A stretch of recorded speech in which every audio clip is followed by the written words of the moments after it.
Hello. I want to explain what is happening between Russia and Ukraine. Imagine that Mexico's economy is as powerful as today's US economy, while the US has the economy of today's Mexico. This is an alternative history, but it will help you understand everything. Let's go.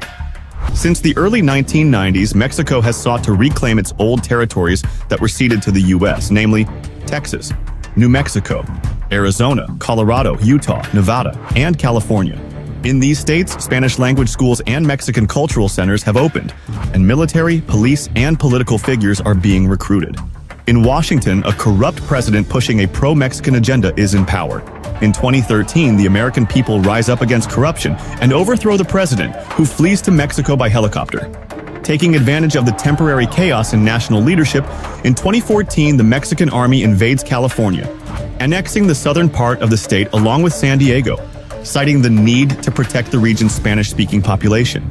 In Los Angeles, San Francisco, Phoenix, Santa Fe, Austin, and Houston, riots erupt under the banner of a Hispano-American revival. These uprisings are orchestrated by Mexican special services. Armed protesters barricade themselves in local Capitol buildings, while Mexican special forces infiltrate the U.S. and supply separatists across the border with small arms and heavy equipment. Washington enacts a counter-terrorism regime in the southern states. War breaks out. Soon, with Canadian mediation, the so-called Havana Peace Accords are signed in Cuba. However, Congress delays their implementation, as the accords strengthen Mexico's influence over U.S. political life. The situation reaches a stalemate. The American military gains combat experience, undergoes reforms, and strengthens its forces, while Mexico prepares for a full-scale invasion. The invasion begins in 2022, and in Canada, experts warn that major cities on the East Coast could fall within 3 days. At the cost of enormous casualties, the rapid advance of the Mexican army is eventually halted, even though the sides remain unevenly matched. Soon, Mexico's allies join the conflict on its side. Special forces and arms arrive from Haiti, and drones from Venezuela terrorize American cities each night.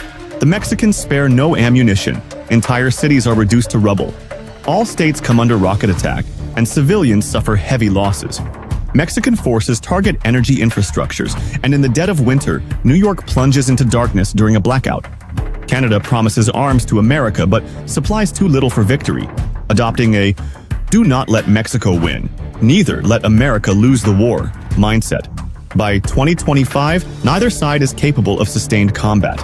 Under Canadian mediation, peace negotiations begin. However, in exchange for its assistance, Canada demands that the U.S. cede control over its natural resources. With no viable alternative, experts warn that these talks serve merely for Mexico to rearm, and the American people brace for a second Mexican invasion. I hope you now understand that in this alternative history, the U.S. represents today's Ukraine, Mexico represents today's Russia, and Canada symbolizes the Western world led by America.